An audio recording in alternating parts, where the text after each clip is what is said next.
حدیث نبی صلی اللہ علیہ وآلہ وسلم۔ مالک نے اپنے شہاب سے، انہوں نے عروہ سے، انہوں نے حضرت عائشہ رضی اللہ تعالیٰ عنہ سے روایت کی، انہوں نے کہا ہم حجۃ الوداع کے سال اللہ کے رسول صلی اللہ علیہ وآلہ وسلم کے ساتھ روانہ ہوئے اور ہم میں سے کچھ نے عمرے کے لیے احرام باندھ کر تلبیہ کہا۔ پھر رسول اللہ صلی اللہ علیہ وآلہ وسلم نے ارشاد فرمایا، قربانی کا جانور جس کے ساتھ ہو وہ عمرے کے ساتھ ہی حج کا بھی تلبیہ پکارے اور اس وقت تک احرام نہ کھولے جب تک دونوں سے آزاد نہ ہو جائے۔ حضرت عائشہ رضی اللہ تعالیٰ عنہ نے کہا جب میں مکہ پہنچی تو ایام مخصوصہ میں تھی، میں نے حج کا طواف کیا اور نہ صفا مروہ کے درمیان سعی کی۔ میں نے اس صورتحال کا شکوہ رسول اللہ صلی اللہ علیہ وآلہ وسلم سے کیا تو آپ نے فرمایا اپنے سر کے بال کھولو اور کنگھی کرو، پھر حج کا تلبیہ پکارنا شروع کر دو اور عمرے کو چھوڑ دو۔ انہوں نے کہا میں نے ایسا ہی کیا۔ پھر جب ہم نے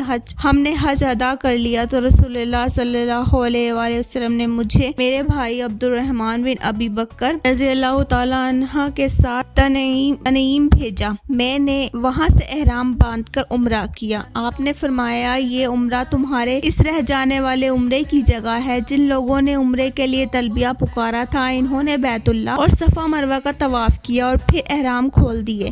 پھر جب وہ لوگ حج کے دوران میں منا سے لوٹے تو انہوں نے اپنے حج کے لیے دوسری بار طواف کیا، البتہ وہ لوگ جنہوں نے حج اور عمرے کو جمع کیا تھا تو انہوں نے صفا مروہ کا ایک ہی طواف کیا۔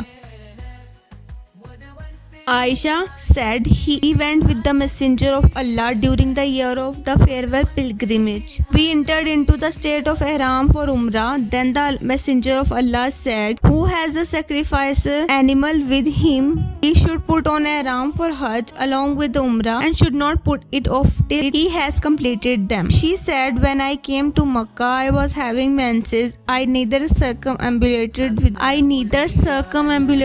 the Kaaba nor ran between As-Safa and Al-Marwa.